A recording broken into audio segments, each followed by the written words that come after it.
Good morning all of you. Let us take self regulation. यहाँ से हमको start करना था, but before that I will ask you कि आप लोगों ने मुझे कल वाले क्लास के क्वेश्चन आंसर्स क्यों नहीं भेजे? कोई प्रॉब्लम, कोई कन्फ्यूजन, कुछ भी नहीं हो रहा है? मतलब किसी चीज़ में कोई प्रॉब्लम ही नहीं आ रही, इतना परफेक्ट चल रहा है सब कुछ, तो बहुत अच्छी बात है। लेकिन you should send me the questions by today, okay? वरना मैं ये समझूंगी कि मैं जो भी टाइम निकाल के मैनेज कर रही हूँ वो ना तो फ्रूटफुल है और शायद आप लोगों के काम नहीं आ रहा है ना। तो इसीलिए प्लीज़ क्वेश्चन आंसर करके मुझे भेजिए, क्योंकि मैं चेक कर लूँगी, वो मैं मेरा काम है मैनेज करना। Okay, so I am expecting all the questions of self today. हाँ, I am sorry on that part कि मैंने पीडीएफ नहीं सेंड किया। मैं अभी इमीडिएटली आफ्टर द क्लास पहले सेंड करूँगी, उसके बाद कुछ काम करूँगी। तो इधर आते हैं सेल्फ रेगुलेशन पर। और वैसे भी मैं पीडीएफ भेजती तो ये टॉपिक कवर कंप्लीट नहीं किया था मैंने, तो सेल्फ का पूरा कवर होने के बाद ही वो ठीक रहेगा करना। तो आज अभी मैं क्लास के बाद भेजती हूँ, इनफैक्ट पहले ही भेजती हूँ। तो सेल्फ रेगुलेशन में हम बात करेंगे कि पहले तो ये डिस्कस करते हैं कि इसमें से क्या क्वेश्चन आएगा। अगेन यहाँ से जैसे मैंने आपको पहले बता दिया कि सेल्फ से कोई लॉन्ग क्वेश्चन बनना नेक्स्ट में पॉसिबल ही है, मुश्किल ही है काफ़ी। तो छोटे छोटे क्वेश्चन बनते हैं। सेल्फ एफिकेसी तक हमने कल पढ़ा था। सेल्फ रेगुलेशन में सेल्फ कंट्रोल पर क्वेश्चन हो सकता है। एक और बात जो यहाँ पे मैं बीच में बताते चलूँ कि सेल्फ पर छोटे क्वेश्चन, 1 मार्कर या फिर जो भी आपका शुरुआती जो क्वेश्चन है वो बहुत हो सकते हैं, क्योंकि ये टॉपिक ऐसा है, क्योंकि इसमें से बहुत बारीक बारीक चीज़ें निकलती हैं। तो सेल्फ रेगुलेशन में सेल्फ कंट्रोल पूछ सकते हैं। तो सेल्फ कंट्रोल में हम ये बताएंगे कि क्या क्या पर्सन के बिहेवियर होते हैं, क्या क्या स्टेप उसको लेने चाहिए। ओवरऑल सेल्फ रेगुलेशन क्या होता है, how self regulation is important one's life, how self regulation can be done with the help of self control. ये कुछ क्वेश्चन है जो सेल्फ रेगुलेशन पर बनेंगे। तो सबसे पहली जो लाइन दी है कि self regulation refers to our ability to organise and monitor our own behaviour. ये है मेन बात सेल्फ रेगुलेशन के बारे में। ये लाइन आपको याद करनी है कि सेल्फ रेगुलेशन बेसिकली क्या है, कि जब हम अपने बिहेवियर को ऑर्गेनाइज कर पाते हैं, मॉनिटर कर पाते हैं, तब हम उसको सेल्फ रेगुलेट कहते हैं। बिल्कुल it is similar as to regulate something, right. उसके बाद हम इसमें बात करेंगे कि सेल्फ कंट्रोल क्या होता है। सेल्फ कंट्रोल होता है कि हम हमारी वो स्ट्रेंथ, वो हमारा एट्रीब्यूट, हमारे इनेट एट्रीब्यूट, जिसकी हेल्प से हम किसी चीज़ में अपनी नीड्स को या अपनी कुछ ऐसी डिज़ायर्स को जो हमको जिनको हमें कंट्रोल करने की रिक्वायरमेंट है, कंट्रोल कर पाते हैं। सेल्फ कंट्रोल की हेल्प से हम लॉन्ग टर्म के गोल अचीव कर पाते हैं, क्योंकि जाहिर सी बात है, हम कंट्रोल क्यों कर रहे हैं? कुछ ऑब्टेन करने के लिए तो कर रहे हैं ना। कहते हैं कि कंट्रोल योर बिहेवियर। क्यों कंट्रोल करें अपने बिहेवियर को? जिससे कि हम डिसिप्लिन में रह सके। तो सेल्फ कंट्रोल खुद से किया जाने वाला अपने ऊपर एक कमांड है, जिसकी हेल्प से हम बहुत सारे किसी गोल को अचीव कर सकते हैं। और कैसे कर सकते हैं, सेल्फ कंट्रोल का प्रोसेस भी कहलाता है, ये सेल्फ कंट्रोल की टेक्निक्स भी कहलाती हैं। सेल्फ कंट्रोल का क्वेश्चन ये हो जाएगा कि what are the different techniques of self control. तो उसमें आप सेल्फ कंट्रोल को मेंशन करते हुए, उसकी डेफिनेशन लिखते हुए, फिर इन 3 स्टेप्स को मेंशन करेंगे कि सबसे पहले हम अपने बिहेवियर को ऑब्जर्व कर सकते हैं। बिना ऑब्जर्व करे क्या करना क्या है, ये बिना डिसाइड करे तो हम काम आगे बढ़ेंगे नहीं। तो observation of our own behaviour. उसके बाद खुद को इंस्ट्रक्ट कर सकते हैं। जो हमने हमने ये ऑब्जर्व कर लिया कि हमें क्या मॉडिफिकेशन करना है, फिर हम उसको इंस्ट्रक्ट करेंगे कि हमको ऐसा इंस्ट्रक्ट, खुद को इंस्ट्रक्ट करेंगे कि अब हमें ये करना है। और उसके बाद अगर हम अच्छा करते हैं कोई काम, तो उसमें हम खुद को रीइंफोर्समेंट भी दे सकते हैं। Reinforcement is a kind of reward. With the help of this technique we can give ourselves something which we feel as a reward for our self. कुछ भी ऐसा जिसकी हेल्प से हमको लगेगा कि हम खुद को उसके लिए रिवॉर्ड करना चाहते हैं, वो चीज़ सेल्फ इन्फोर्समेंट कहलाएगी। ठीक, तो ये तीनों चीज़ें हमें लिखनी है। अगेन ये बहुत छोटा क्वेश्चन ही है, 2 मार्कर से ज़्यादा नहीं। 3 मार्क में भी डिजर्व नहीं करता है आना, बट 2 मार्कर में आप मान के चलिए, 2 से 3 में आप इसको प्रिपेयर करके रखिए। एक्चुअली मैं 3 क्यों बोल रही हूँ, 2 में ही वो इतना लंबा हो जाएगा, आप छोटा कर नहीं पाएंगे। ऑब्जर्वेशन ऑफ द बिहेवियर में कुछ तो लिखेंगे कि आप क्या कर रहे हैं, भले एक लाइन लिखेंगे तो वो बन ही जाएगा। ये हो गया हमारा सेल्फ कंट्रोल। अब हम बात करेंगे कल्चर एंड सेल्फ की। कल्चर एंड सेल्फ में हम क्या डिस्कस करेंगे कि कल्चर कैसे सेल्फ को इन्फ्लुएंस करता है, या ये भी पूछा जा सकता है कि व्हाट इज़ इंडिविजुअलिस्टिक और collectivistic approach, how what is the notion of culture and self. ये कुछ क्वेश्चन है जो सेल्फ और कल्चर को रिलेट करते हैं। अगेन ये शॉर्ट क्वेश्चन है। इसमें हम क्या मेंशन करेंगे, इसमें जो ये पिक्चर है ये ज़रूर बनानी है आपको, चाहे 2 मार्कर हो, 3 मार्कर हो। आपको ये पिक्चर ज़रूर बनानी है। एक तो बहुत क्विकली बन जाएगी, ऐसी कोई बड़ी बात है नहीं इसमें। दूसरी बात, ये चीज़ एक्सप्लेन करेगी खुद ही कि वेस्टर्न पर्सपेक्टिव में क्या होता है और इंडियन पर्सपेक्टिव में क्या होता है। वेस्टर्न में हम ग्रुप और इंडिविजुअल को दोनों को इम्पोर्टेंस देते हैं, और इंडियन पर्सपेक्टिव में जो इंडिविजुअल है वो कहीं ना कहीं ग्रुप का ही एक पार्ट है। उसकी इंडिविजुअल को अलग नहीं करा गया है, वो ग्रुप का ही एक पार्ट है। तो इसको हम बोलते हैं कलेक्टिविस्टिक अप्रोच। कलेक्टिव मतलब इकट्ठा करके चलने वाली, ये बन जाएगी कलेक्टिविस्टिक अप्रोच। और वेस्टर्न पर्सपेक्टिव में हम क्या कहते हैं, इंडिविजुअलिस्टिक अप्रोच, क्योंकि यहाँ भी इंडिविजुअल है और इसको भी, ग्रुप को भी एक एज अ होल इंडिविजुअल माना जाता है। तो ये इंडिविजुअलिस्टिक अप्रोच कहलाती है और ये कलेक्टिविस्टिक अप्रोच कहलाती है। इसके सिवा कोई और तीसरी बात आपको इसमें लिखनी नहीं है।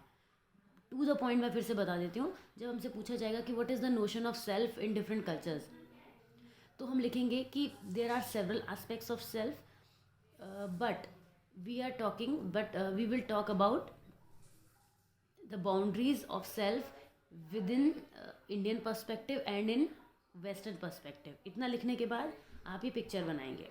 अब आप लिखेंगे फ्रॉम द अबव पिक्चर और diagram, it is clearly it is very clear that in the western perspective individual and group both have their values. Individual, the value of self in individual and group holds a value. क्या बोल दिया मैंने, sorry क्या बोल दिया, जो statement है वो बन नहीं रहा है अभी फ़िलहाल के लिए। कहने का मतलब ये हो गया कि एक इंडिविजुअल एज अ सेल्फ और सेल्फ ग्रुप के अंदर दोनों ही मैटर करते हैं। The self as an individual and the self in the group do matter separately. This can be the proper way, and this is why the approach applied in the Western perspective is known as individualistic approach. Whereas in the Indian perspective, as we can see from the diagram, in the Indian perspective, an individual is always a part of the group. A group is considered more valuable than the self alone. That is why the approach here is known as collectivistic approach. बस that is enough for 2-3 marks, इससे ज़्यादा की ज़रूरत ही नहीं है। तो देखिए लिखा तो बहुत कुछ है, पढ़ाते वक्त तो हमको आपको सब कुछ बताना है, क्योंकि अगर हम ये सब नहीं बताएंगे तो समझ में नहीं आएगा कि बात क्या चल रही है। सिर्फ ओवरऑल हाईलाइट यही है इस टॉपिक का। आगे बढ़ते हैं कॉन्सेप्ट ऑफ पर्सनैलिटी की तरफ। अब ये सब इंट्रोडक्शन है, इसको जूम इन भी नहीं कर पा रही हूँ ना मैं। देखिए कॉन्सेप्ट ऑफ पर्सनैलिटी का जो ये इंट्रोडक्शन है, ये है बहुत काम की चीज़। ये अब आप समझ लीजिए, यहाँ से पर्सनैलिटी शुरू हो रहा है। और पर्सनैलिटी की, अब क्योंकि सेल्फ तो इतना वो नहीं था, तो मैंने आपको वीडियो क्लासेस लेके समझाया। मुझे रियली नहीं पता कि आप लोगों को कितना समझ में आया है, कहाँ आप अटके, क्योंकि जब तक एक टीचर के पास कुछ क्वेश्चंस नहीं आते या कोई काइंड ऑफ फीडबैक नहीं आता, तो मुझे नहीं, किसी भी टीचर को नहीं समझ में आएगा कि चल क्या रहा है। डिस्टेंस वाली बात हो गई है इस टाइम पर। तो इसीलिए जो अब पर्सनैलिटी इज़ वेरी इंपॉर्टेंट, तो मैं पूरा पर्सनैलिटी का क्लास जो है वो 1-on-1 ही लूँगी सामने से बैठ के। तो उसके लिए मैं क्या करूँगी, कल आप लोगों को चैप्टर 4 का एक टेस्ट सेंड करूँगी। कल आप उसकी प्रैक्टिस करिएगा तो आपका टाइम नहीं वेस्ट होगा। आज इस क्लास के बाद आप सेल्फ की प्रैक्टिस करिएगा, और then I will see you on Monday, and if I reach on time on Sunday then I will take your class. ठीक है, तो फ्रंट मतलब सामने से आपका ऑनलाइन में क्लासेस हो जाएगी। संडे को मैं ले लूँगी जस्ट इन केस मैं पहुँच जाती हूँ तो, बिकॉज अभी ट्रेन का थोड़ा सा मसला है। तो आज क्या है, आज है थर्सडे। कल आप चैप्टर 4 का एक टेस्ट सॉल्व करना, क्योंकि चैप्टर 4 का टेस्ट हुआ भी नहीं है। और उसके बाद सैटरडे के लिए भी मैं कुछ और भेज दूँगी। प्रैक्टिस तो आप करते ही रहिए, उससे तो कोई मतलब ही नहीं है ना कि हम क्लास में है कि नहीं है। इतने टेस्ट सीरीज़ मैंने आप लोगों को दिए हैं, अगर नहीं है तो बताइए, मैं और सेंड करूँगी। ठीक है, लेकिन मुझे थोड़ी सी इस बात की अब चिंता हो रही है कि आप लोग कोई भी कभी भी कोई क्वेश्चन क्यों नहीं पूछते हैं, कि इसका मतलब सब कुछ परफेक्टली आ गया है। तो फिर तो मेरे लिए बड़ी खुशी की बात है ये, लेकिन मुझे ऐसा फील हो नहीं रहा है कि इतना सब कुछ परफेक्टली आया होगा अभी। चलिए, हम कहाँ पे थे, तो अब मैं इस पर्सनैलिटी में समझाऊंगी कि क्या क्या करना है, और उसके बाद क्विकली वीडियो अपलोड कर दूंगी। क्योंकि आप देख सकते हैं मेरा यहाँ पे रोमिंग का नेटवर्क समझ में आ रहा होगा ना आपको, और कहीं वाईफाई भी नहीं है यहाँ पे जहाँ मैं हूँ फ़िलहाल। अगर यहाँ वाईफाई हुआ तो मैं अभी इसको अपलोड करके ही निकलूँगी। ठीक है, तो अब हम कहाँ बात करते हैं, पर्सनैलिटी पे आते हैं। पर्सनैलिटी में हमें क्या क्या करना है, इस पैराग्राफ से क्या क्या करना है, यहाँ से इंट्रोडक्शन उठाएंगे। क्योंकि जैसे मान लीजिए एग्जाम्पल के लिए आपसे पूछा जाता है कि what is explain personality in terms of humanistic approach. मैंने सबसे टफ वाला टॉपिक उठा लिया, आपको जो कुछ डिफिकल्ट लगता है। Explain psychology in terms of any approach. तो जब तक हम साइकोलॉजी को पर्सनैलिटी को डिफ़ाइन नहीं करेंगे, पर्सनैलिटी का इंट्रोडक्शन तो हमको हर जगह लगाना ही पड़ेगा, चाहे हमसे ना भी पूछा जाए। ये मैं बात करी हूँ लॉन्ग क्वेश्चन में, क्योंकि अब जैसे जैसे हम पर्सनैलिटी की तरफ बढ़ेंगे अब लॉन्ग क्वेश्चन शुरू होंगे। वहाँ पे शॉर्ट के लिए और पूरा चैप्टर है, इसलिए वहाँ से लॉन्ग बहुत सारे हैं।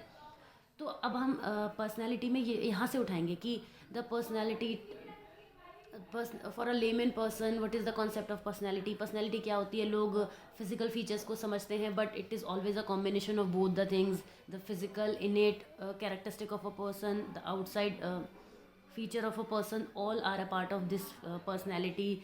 अब पर्सोना को भी डिफाइन कर सकते हैं, पर आप लोग क्वेश्चन लिखते लिखते समझ चुके हैं कि इंट्रोडक्शन भी बहुत सारा नहीं लिखा जाता है, नहीं तो वही अकेला लेंथ खींच देगा पूरे क्वेश्चन की, वो हमें करना नहीं है। तो हम मोटी मोटी बात यहाँ से पिक करेंगे कि क्या क्या पर्सनैलिटी होती है। आप पर्सनैलिटी की एक डेफिनेशन ले सकते हैं कि in psychological terms personality refers to our characteristic ways of responding to individual and situation. तो एक साइकोलॉजी का इंट्रोडक्शन लर्न कर लीजिए, ठीक है, उसको लर्न करिए, लिखिए, प्रैक्टिस करिए। उसके बाद फिर ये हमारा जब प्रैक्टिस हो जाएगी तो क्वेश्चन ये भी आता है, एक शॉर्ट आता है, 3 मार्कर का क्वेश्चन बनता है कि what is personality, state some characteristics of personality. तो ये जो आपके पास यहाँ पे है, ये personality is characterised by, it has both physical and psychological components. Personality में ये दोनों चीज़ें होती हैं। It is express in terms of behaviour in fairly unique. ये अगर आप लर्न कर सकते हैं ना अच्छे से, और अगर आप अपनी लैंग्वेज में भी लिखना चाहें, देयर इज़ नो प्रॉब्लम। ये टॉपिक ऐसा है पर्सनैलिटी का, ये एक है ही जनरल टॉपिक, तो हर पर्सन आपको पर्सनैलिटी के कैरेक्टरिस्टिक्स बता देगा। तो यहाँ से आपको ये सब प्रिपेयर करना है। क्या क्या करना है? पर्सनैलिटी का एक इंट्रोडक्शन प्लस पर्सनैलिटी की कैरेक्टरिस्टिक्स, इतना आपको लर्न करना है। और अगर आप इस एनसीईआरटी से देख के पॉइंट्स बनाएंगे तो वो भी आपको मिल जाएंगे, वरना आप चैप्टर 2 के 1 लाइनर नोट से ही ये उठा सकते हैं। चैप्टर 2 के 1 liner note just in case नहीं है तो वो मैं भी सेंड करती हूँ क्लास के साथ, ठीक है। तो ये अब मैं आपको बताती हूँ कि आज आपको क्वेश्चन क्या क्या करने हैं। अब एक बार फिर से पूरा बता देती हूँ। प्लीज़ मुझे कल के सेल वाले क्वेश्चंस भेजिएगा करके। परसों तो सिद्धांत ने मुझे होमवर्क अपना वर्क करके भेजा भी था, मैंने देख लिया था, और उसके बाद से मुझे नहीं मिला है किसी का भी। सेल्फ रेगुलेशन का क्वेश्चन लिखेंगे कि what is self regulation, 2 marker में, question number 1। Question number 2, what is self control, no no no delete, state some techniques of self control. ये क्लास रिकॉर्ड तो हो रही है ना, गॉड।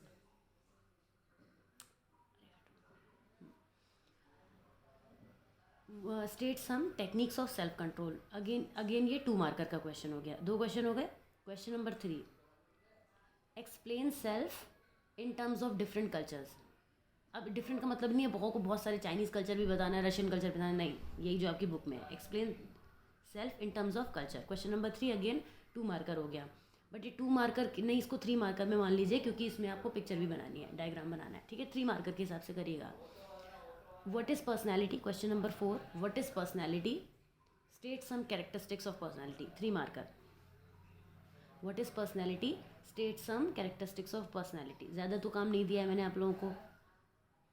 क्लास कितनी देर की हो गई, जरा देखूँ, हाँ ज़्यादा बड़ी नहीं है, क्योंकि अपलोडिंग में कल बहुत टाइम लग गया था, ठीक है। तो ये हमारा हो जाएगा। अब हम करेंगे approaches I mean most possibly from Sunday and otherwise Monday, just in case I do not reach home by Sunday by any chances, then I will be taking from Monday onwards, okay. तो ये सब आपको करना है, इतना work हो गया आपका, दैट्स इट। उसके बाद मैंने आपको वीडियो में ब्रीफ कर ही दिया, आई एम होपिंग कि आप तो पूरा वीडियो सुनेंगे ही, है ना। तो ठीक है, then thank you so very much, and I am sharing all the things now. Thank you, bye bye.